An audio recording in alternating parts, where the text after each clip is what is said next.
Welcome. Welcome to Get Out of Rap TV, my new intro. I haven't just been idly sitting by this last week when I wasn't here. I hope you didn't miss the show too much. It's great to be back.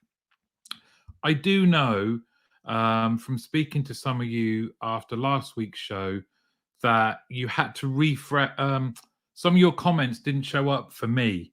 So apparently that is because you need to hit refresh. If you are not seeing your comments in the feed, please do hit refresh and then you should see them. I wasn't purposefully ignoring anybody. So hopefully you are there. If you are there, please do say hello. You might be wondering why I'm wearing my baseball cap backwards. I'm not trying to be down with the kids, but look what Hugo did. Look, ruined it. This is my favorite cap. Absolutely ruined it. He's not been well, so I think that was a bit of a protest. Now, is anybody there, or am I going to have another show where I am talking to myself? Hopefully. Aha! Yes. Good morning, Rob. Good morning. I was, for a fearful moment then, I was thinking, uh-oh, I'm here by myself again. Now, but it is good to see you. Rob is a legend. Contact center. When call center helper did most influential or most recognizable people, I think Rob was in it twice. So at second and third, correct me, Rob. You can tell me, but Rob is available. So Scott is here. Good morning, Scott. How are you, sir? Hopefully you are rocking the Get Out of Rap hoodie. Thank you for that. Chris from Evaluation. Hello, mate. Yeah, Raymondo is here. Hola. Matt as well. Hello, mate. Good to see you. And of course, the Fresh Princess. Neris is here. Good to see you. Right then. Why have I put this is Digcop? Well, you might have seen a post, but I'm very pleased to say our little team leader community is just a little bit. Slap hands, maintain a nice firm grip on the hips, and pose. Just a nice feeling between you and your teammate. You might want to take a picture. This is a memory that'll last a lifetime. That's right. We hit 300. 300 people in the community. Mark is here. Hello, Mark. And talking of the community, the 300th member, Darren. Darren was the 300th member of the community. So, Darren, welcome. Now, say hello in the comments. Let's get to know each other a little bit better. This, I think, is a question that might divide us. Okay. So, say hello in the comments, which you are doing. Thank you for that. But what I want to know is, when do your Christmas decorations go up? I will kick off. We have a couple up already. The girls have already got some up. Yay! Stephanie is here. Hello, Steph. How you doing? Whoop, whoop. Yeah, Darren was the 300th. Luca is also a member of the team leader community. Nigel. We must speak, Nigel. We really must. Rich is here. Hello, mate. Good morning. And Phil. Good morning, Phil. You were part of my morning credits, the intro credits to this, actually, Phil. Hope you don't mind. Now, what are we saying? Do birthday decorations go up?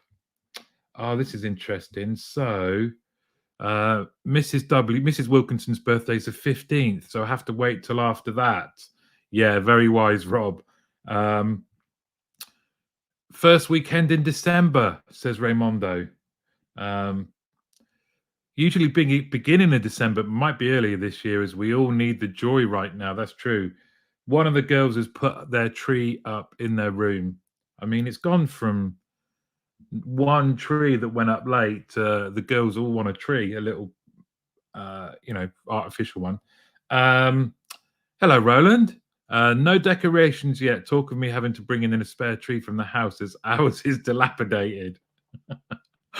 Oh, I should have shared it. I've got a really funny photo of Mia, my daughter. I mistakenly threw all of our decorations away. They were in boxes that were the same sort of boxes as another thing that was to go to the dump. I threw everything away. We came to decorate, opened the boxes. There's nothing in there apart from one pathetic little tree, and she's got a picture of it. I will put it on LinkedIn. I think it is funny. Kerry's here.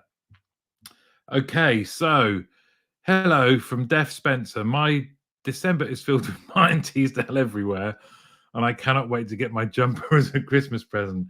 I'm very sorry. The 12 days of Teasdale. Please, no, a jumper with me on it is not Christmas. That's the stuff of nightmares.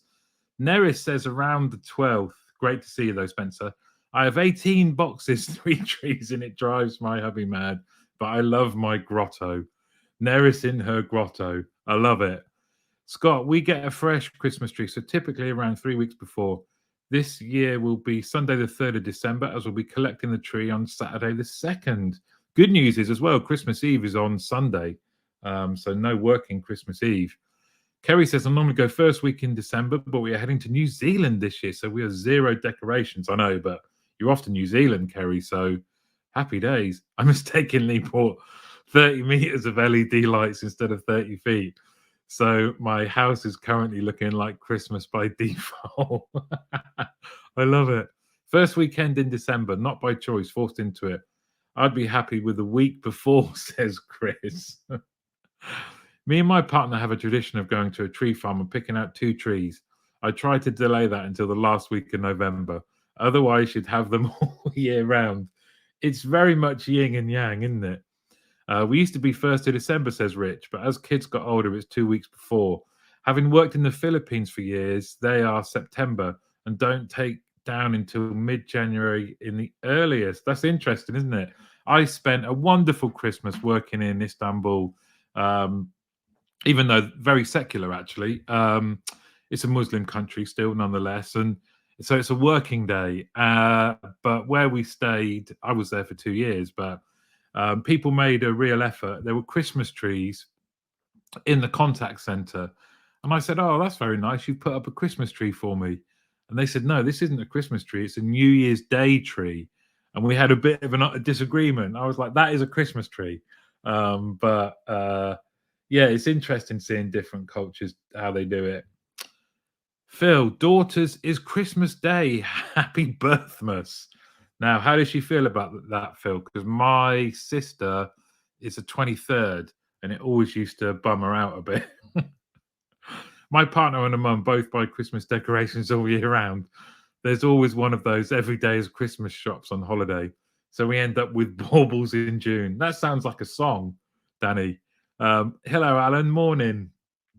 12 days before and 12 days after, Alan's got a rule. Alan's got a rule. We're very much kind of, I would say those that go early are probably winning this one in terms of the numbers. Do any of you have any strange family traditions? I should have asked as well. That's another one. My mum and dad were in the Air Force, so we moved around all over the place. So we didn't get to see our family much. And we spent one Christmas with my auntie and uncle. And they had this thing where they opened one present an hour. And as a kid, that was torture. The first present I opened were gloves, a pair of gloves. So for the first hour of Christmas Day, I just had a pair of gloves on, not even football gloves, just gloves. Torture. Now, as you can see, Rob says, Phil, my daughter was due on the 25th, but managed to hang on for 2 weeks late. Yeah, Phil says she is gutted. I hope no one does the cheap thing and go, oh, I got you a joint present. No, we never did that to my sister. Tells you something about people if they do, right? Me and my family get together all around the dinner table and look at our phones. Good times. We share Christmas TikToks to each other in the family WhatsApp group. So Christmassy. Huge row on Christmas Day. That seemed to be the tradition in our house when I was growing up. Ours always used to be, as a child, to figure out which one of our elderly relatives fell asleep first. You could run a book on it, right? So it's great to get to know you all and where you are on the whole, getting decorations up. And I do hope you all connect with each other, that this show is becoming something where you can connect.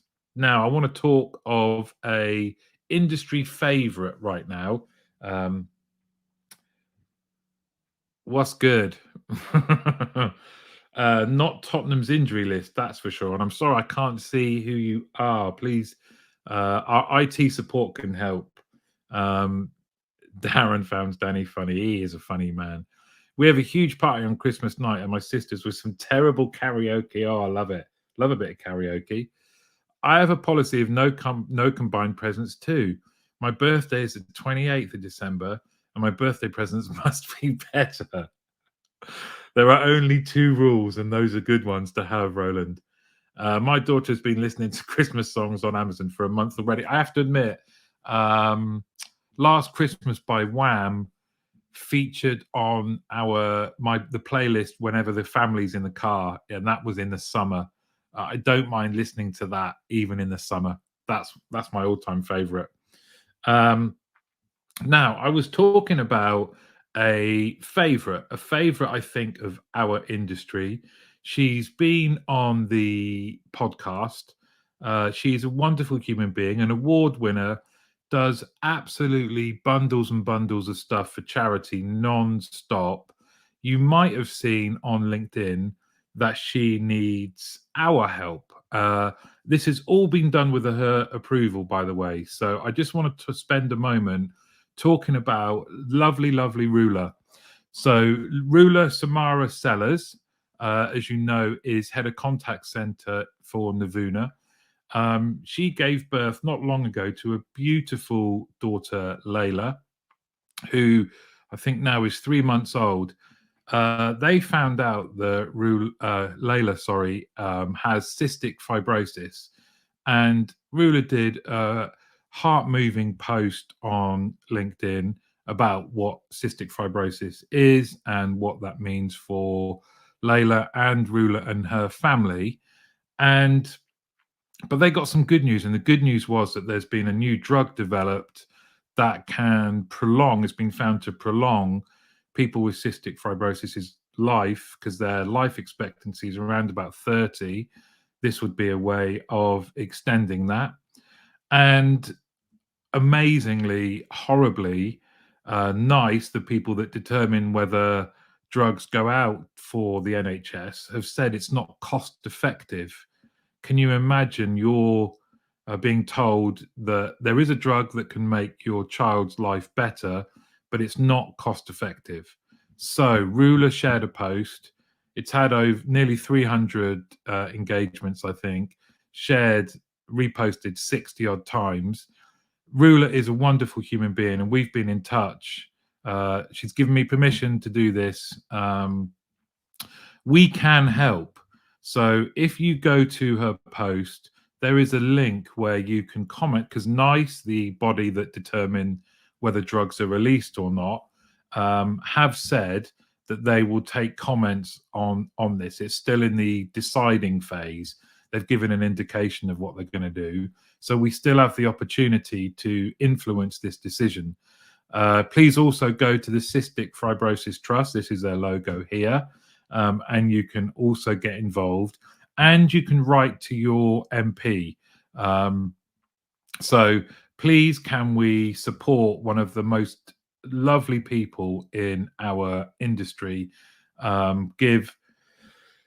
She's always giving, always giving, and this is a chance for us to give back. So thank you for that. And like I say, the best place to go is to Ruler's post, which is Rula Samara Sellers, if you're not already connected, and you'll see her post there that will give you all of the instructions. Okay, thank you. Now, back to what is today's question of the day.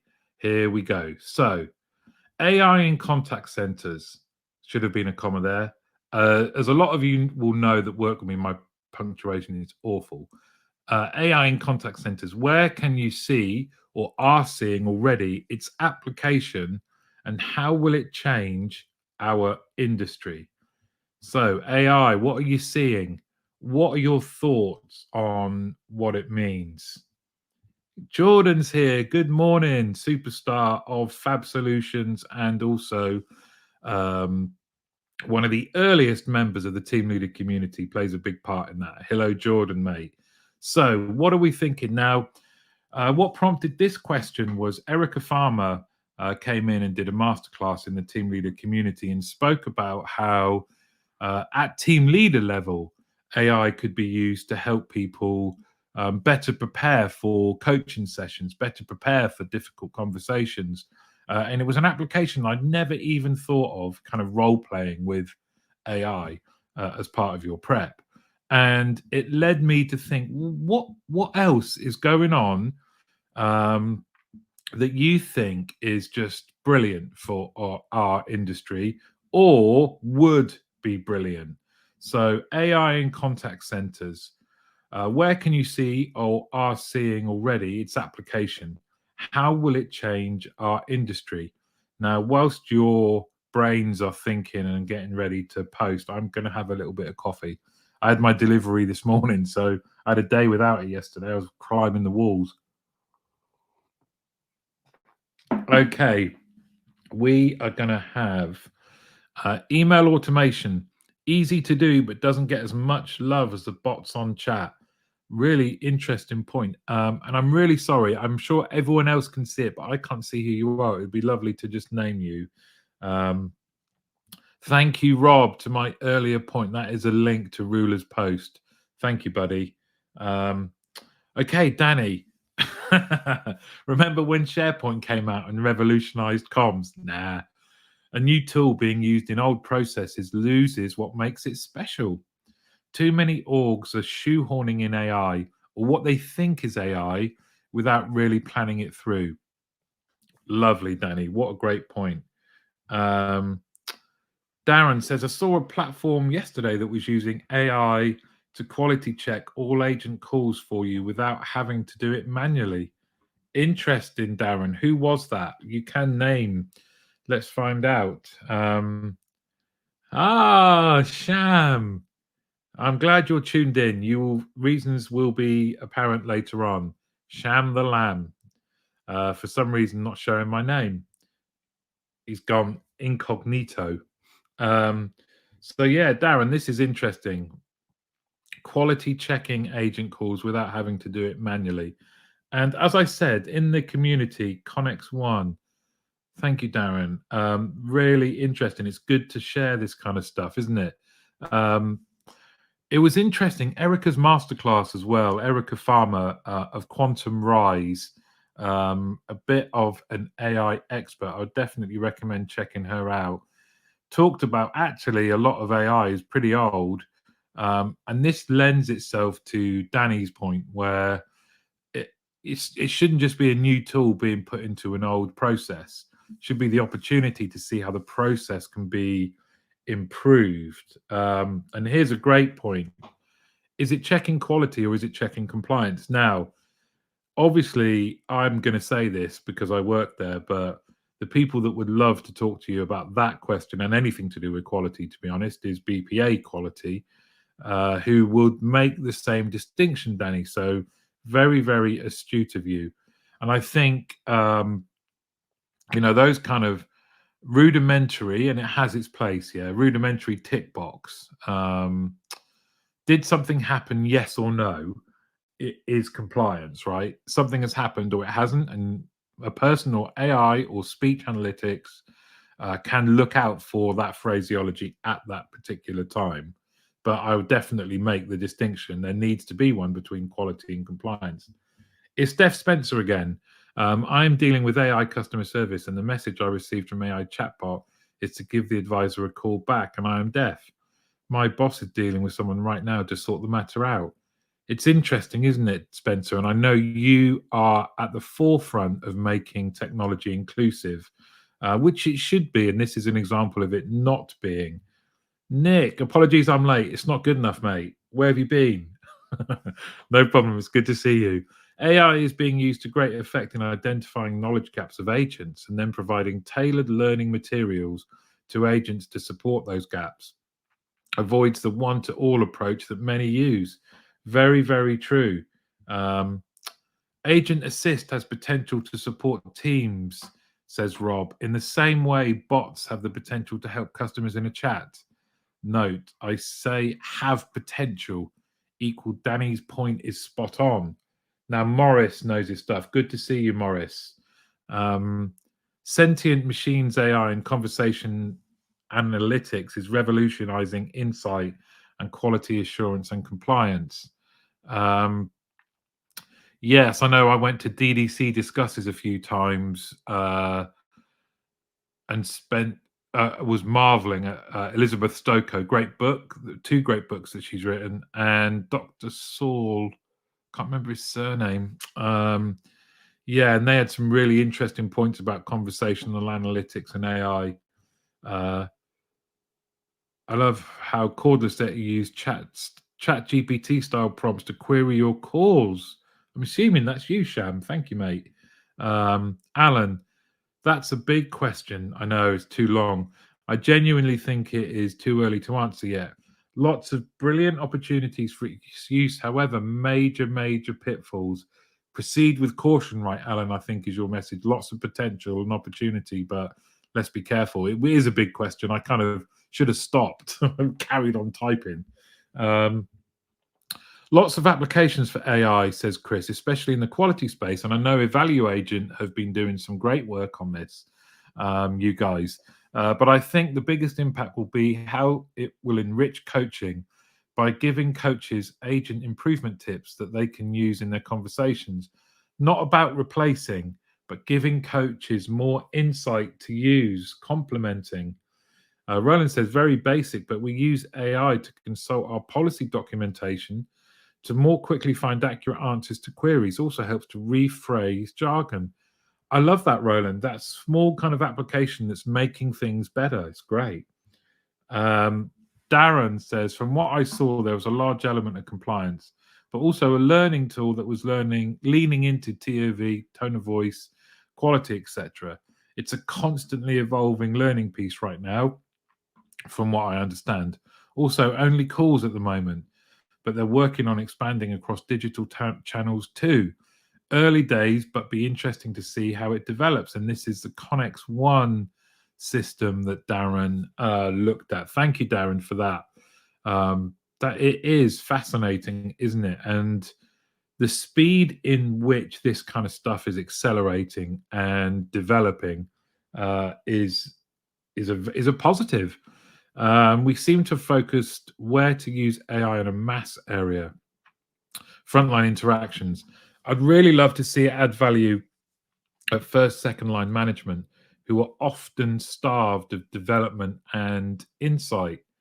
Well, yes, and that was the whole masterclass in the team leader community, Danny, was around the application of AI specifically focused on for what these guys are frontline, first line management. So, really good point. Rob says Centrical are doing some interesting things with AI and agent onboarding to help reduce attrition.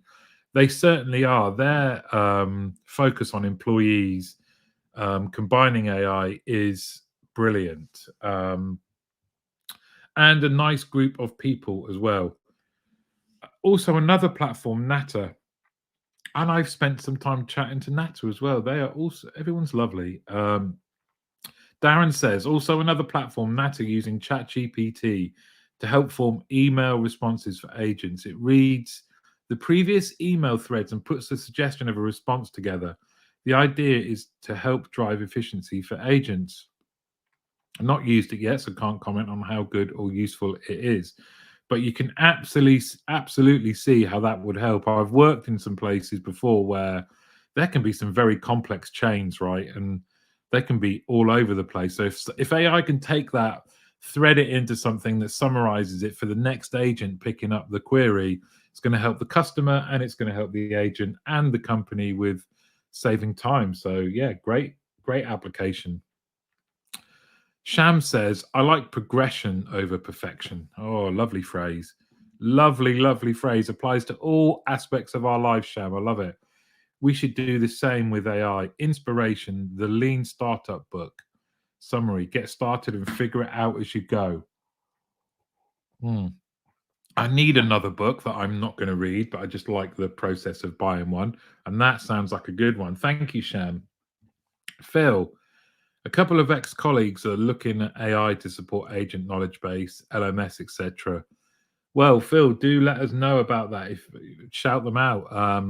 I think we're all curious, right? And this is a platform without selling anybody, um, but it's a platform to share interesting stuff.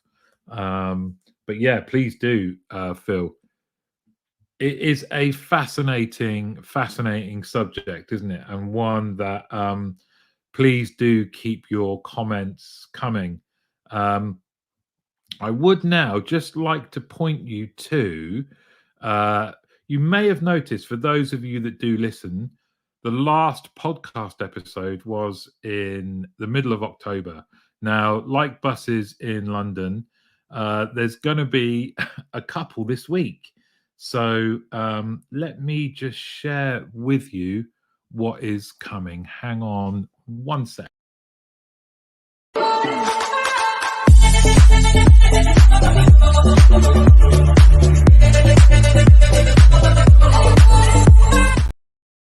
So, the number one that should be out tomorrow is, I was lucky enough to spend, the reason we didn't do this last Tuesday is I was with a group of team leaders from DDC Outsourcing. Lovely human beings. Lovely. I had such a good time. You'll notice the clapperboard there in the video. We sat down after doing a couple of workshops. We sat down to do some recording, and I got most of the, I say most, sorry, I got about 6 or 7 volunteers press ganged into coming onto the podcast, and that will be out tomorrow, so look out for that. And then the next one that will be out on Friday is my old friend Helen Beaumont Manahan. So we recorded this Friday. She is lovely and very knowledgeable, as you know, for those of you that do know her. Specifically, we're going to be talking about vulnerability, a key subject for all of us at the moment. I'm not going to share any of the gems because that would be a spoiler, but that will be out Friday. So, um, out on out tomorrow is team leaders talking about tips and how they've changed careers slightly. Very interesting set of people at DDC. That is out tomorrow.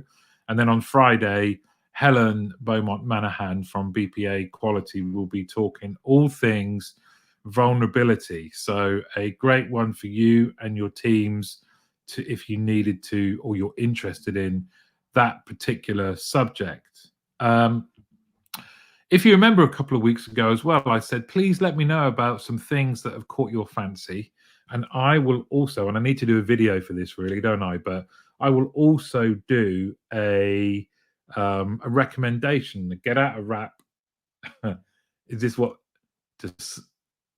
Sundoku, the phenomenon of acquiring books we'll never read. Well, that applies, Danny, 100%.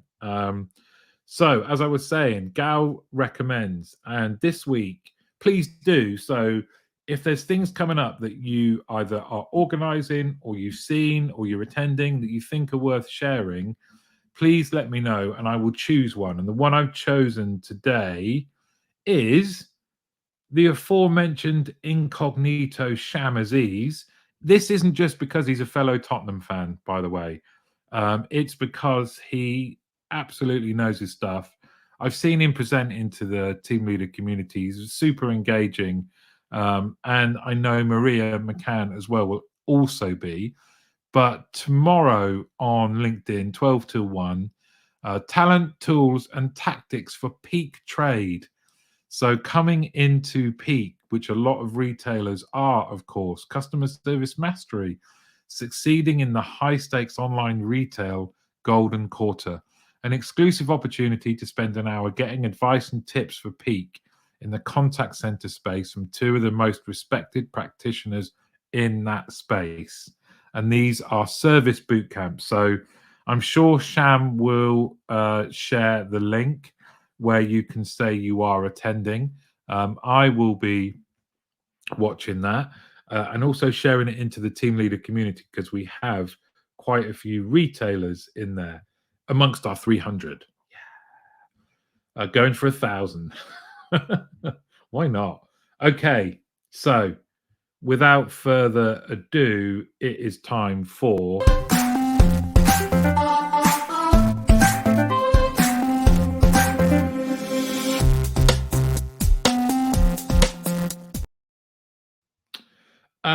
right, we have now got to page 59 of 115. So we're actually nearly there, really. I'm sure we can decide. We'll have a poll on what the next read along will be. So this is where we're at. It might take you a moment to get back into the swing of things.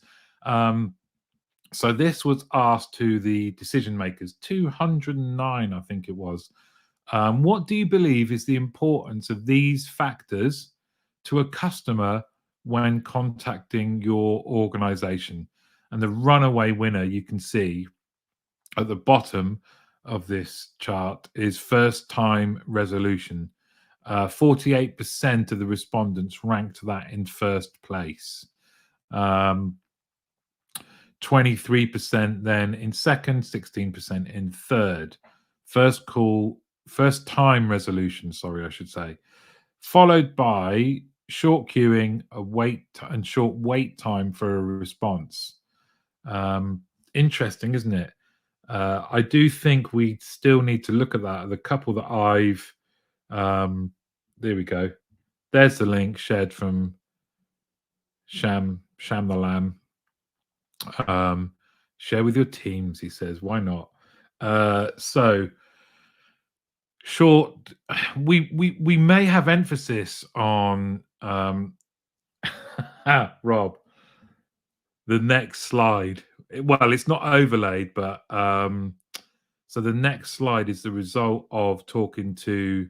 I think this one's a bit of a. It's 1,000 customers have been sampled. So hold this image in your head. Let's just very quickly short queue times. I haven't had a short queue for ages, and I've been ringing a few other places. Polite and friendly employees, choice of channels, issue handled by one employee, short call, web chat times, long opening hours, UK-based employees. 6% said that was the second most important thing. Scott says this graphic is potentially irrelevant. They haven't asked their customer base what is important to them. Okay, let's move to the next one, right? The next page is, this was asked to the, he absolutely is. He absolutely is. It would behoove all of you to spend some time with Rob, and I'm not just saying that. Okay. Quickly, Danny says, my cynical head sees this correlate with OPEX, repeat calls, offshore opening hours. Like Rob says, would be interesting to see customer views. You ask, I deliver. Here we go. These were, what are the top 3 most important factors to you as a customer, the 1,000 people that they surveyed, when contacting an organization by phone or digital channel? Now, they haven't done first, second, or third here. They've done an age range, so they've mixed it up a little bit. And you can see that numbers 1 and 2 have swapped round. And UK-based employees is gone from last place to third in importance, which is interesting, specifically for those over the age of 65. Which is a fascinating turnaround. Rob says, I'm surprised on the queue wait time that is, yeah, I don't mind waiting if I get a resolution. Be interesting to see, and I'm sure someone's done it, Rob, haven't they? at what point we start to what we start to mind. How long in the wait do we start to mind? Like, I don't mind waiting if I get a resolution if it is 30 seconds to a minute. I think past a minute. I guess it depends on what you're ringing about, right? Or contacting someone about. But what don't you think this is interesting? The 1,000 customers that were surveyed had UK-based employees, far more prevalent in terms of importance than the decision makers thought they would. Polite and friendly employees, issued issue handled by one employee, choice of channels, long opening hours, a short call or a short web chat, not important really. Long opening hours, not important. Choice of channels. Long opening hours, I just as an aside, why aren't gyms open longer at the weekend? Doesn't make any sense. I've got more time at the weekend, less time to go to the gym. Cheers. Um, okay. Darren says, I have a busy life. I hate doing life admin. Yeah, me too. If I have to call up, which is annoying if I have to in the first place, I don't have time to hang on for ages. Maybe that's just me or my life stage. Lol. I don't think so, Darren. I think most of us are with you on that, right? Uh, Danny says short is also subjective. Short on a web chat might be almost async. On a call, it's very different. Very true. Do you think we're so bothered about UK-based employees, or these customers were, because it's about communication? What can it be? Um, I'm not in the least surprised by the UK preference. It's not, however, a popular view in the industry. It, it's an interesting one, isn't it? Because whether us within the industry either don't believe it is an issue, or it's not a high priority issue, or it's a subject we're not comfortable talking about. All of those things, when are kind of irrelevant, because if we're here to serve customers, which we are, what they are telling us here, certainly the older, I guess, from 45 to 54, where I am, from that age group onwards, definitely is important.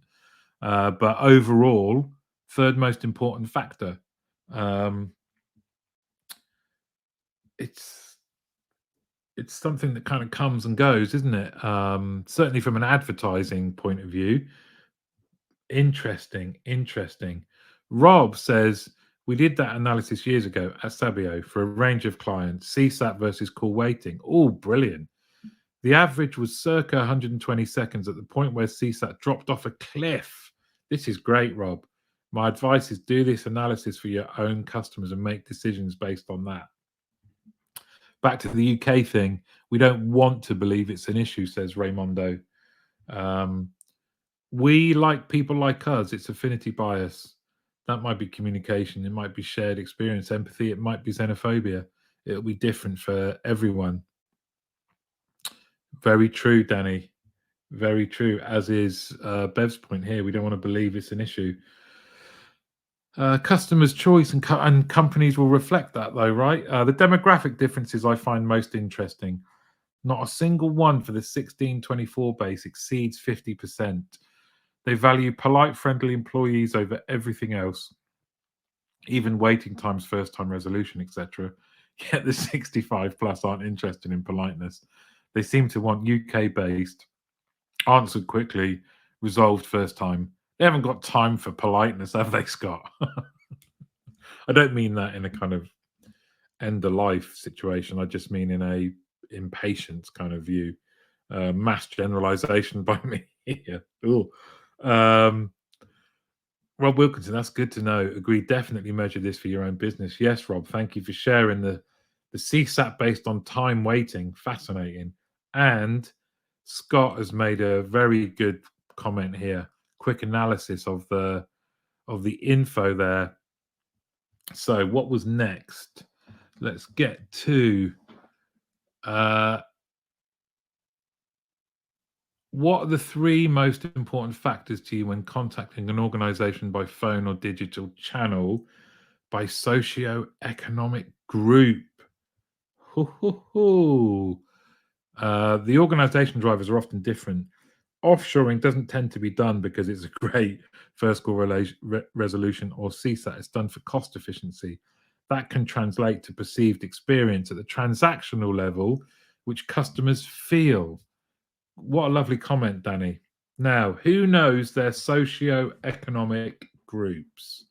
Um, you have A, B, C1, C2, D, E. And you can see here what we're looking at is what are the top three most important factors when contacting an organization by phone or digital channel. Again, short queue, your question is resolved first time. UK based employees, again, polite and friendly employees, issue handled by one employee, long opening hours, short call, web chat times. Same measures, pretty much the same splits.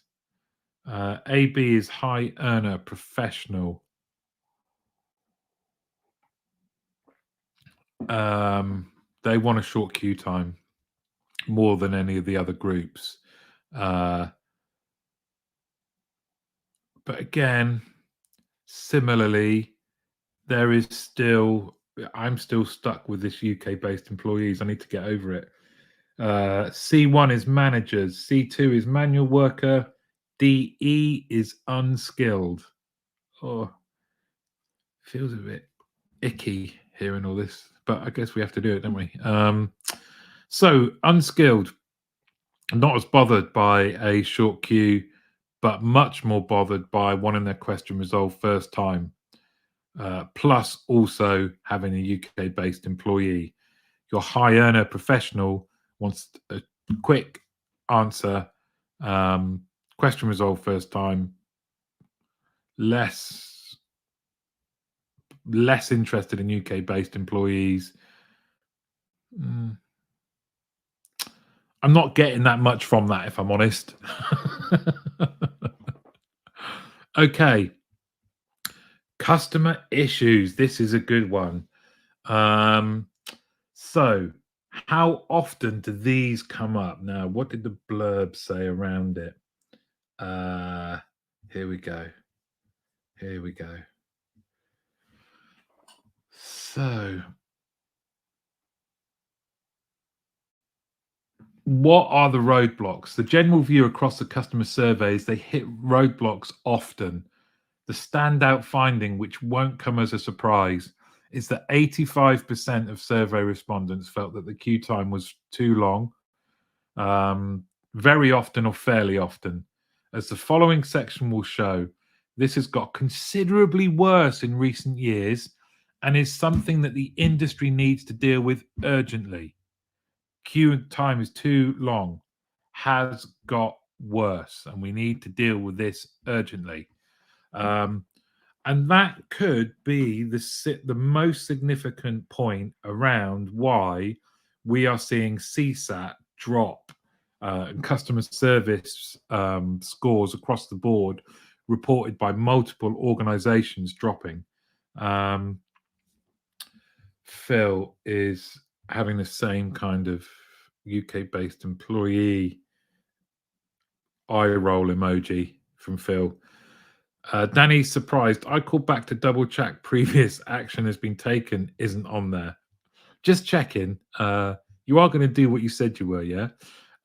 So, big call to arms from the Steve at Contact Babel in this one. Big call to arms. This is getting worse. It's a big issue. The queue time is too long. It's getting worse. We need to do something about it urgently. In your contact centers, in your interactions with contact centers, do you get a sense of urgency around trying to deal with this, or has it just become accepted that we are doing the best we can? The queue time is the queue time. Because for customers, The queue time is too long. 43% said they get this very often. Another 42% said fairly often. Rob, we are all suffering from deja vu. Wouldn't it be great if we can just get this cracked? What is it down to, do you think? Why are we seeing this kind of response from everyone? Too many options on the phone menu. The person answering can't help and passes me to someone else. That, if I'm honest, anecdotally, is the one where people that are not in the industry who then find out I'm in the industry, that's the thing they moan about the most.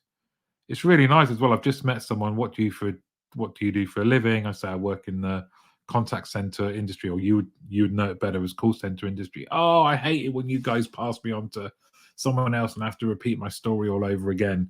We're too busy, says Phil, in answer to the question, why aren't we doing something about this? Compiling bespoke digital responses to grab the call in the queue.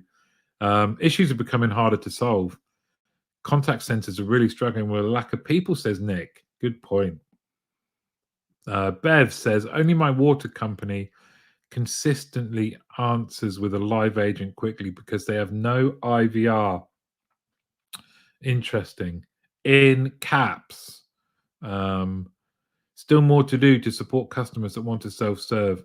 65% said often or fairly often they have to call as they don't get help online. Missing a trick here. Well spotted, Darren. Very true. Danny, I see lots of focus on first call resolution. First contact. Come on, Martin. First contact resolution is a measure, but less focus on the drivers of poor FCR processes, external comms, knowledge management, etc. Its prevalence in advisor targets is always increasing. So true, Danny. Another little fascinating journey we've just had, haven't we? Conscious of time, I appreciate each and every one of you giving up your time and all your comments and discussion. I love it. Now we're getting close, aren't we, to the expo? I've got a little map for you. Down here in this corner, this bottom right corner, Sham just says, proliferation of contact channels and tricky planning needs to serve them all as well. One always takes a back seat. Very true. So, couple of points around the expo, okay? My standards changed. I've got a new number. CCN54 still sounds like a robot from Star Wars, so I'm happy. I did say jokingly it's near the toilets. I cannot confirm if it is near the toilets, and in fact, that is through to a sales zone, I think, near me. But when you come in, yeah, from either one of the three entrances, head down, okay, and go to this little corner of the expo. If you want to see the difference between people that have got money and people that are making it up as they go along, come and see me. We're going to have a few other people helping me on the stand. Bev's going to be there. Beth is going to be there. Hopefully, oh no, Barry won't be there. Hopefully, Rob will be there. So please do come along. Use it as a little base if you want. I'll have a few chairs because you can never sit down at the expo, can you? But that is the place to go and lay your hat. I hope that arrow would be through to the food hall. Yeah. Well, I'm sure it will be. There must be something there that to eat. Surely the sprinkler sponsored area should be by the toilets. Yeah. Yes, Rob is going to be there. So head to this little part of the expo here, bottom right of that square of 4. Just go downhill to the left when you walk in. Please do come over and say hello. It'd be lovely to meet you face to face. I know a few of you have already said you're going to make a beeline. I won't be there at 11:45 because I'm going to be doing my keynote, and I need your help. There's going to be audience participation, so it's going to look really bad if I haven't got enough people there to do what I want to do. So please do, if you are at the expo, day one, keynote theatre, 11:45, come over. Don't worry, it's not going to be anything embarrassing, but it will certainly make the time go quick. Please do come over. Oh, thank you, Phil. Hope it goes well for you. Best of luck. Well, and that is it, everybody, for this week. There should be one next week, although next Tuesday, of course, is the Xers. I'm a media partner there, so I might need to be up doing some stuff. I'm not sure. So keep an eye on LinkedIn. I've never put it on my post because I really didn't want to be that guy, but maybe hit the notification bell. There's a joke in there. And I will keep you informed as to when the next show is. Because it's probably going to be next Tuesday. If not, it will be the Tuesday after. Thank you all so much for giving up an hour of your time. I love doing this. I love engaging with you all.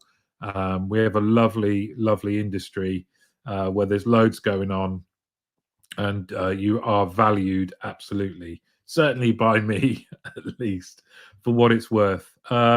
I've also done a new outro, so I hope you enjoy this, and I will see you, if not next Tuesday, the Tuesday after.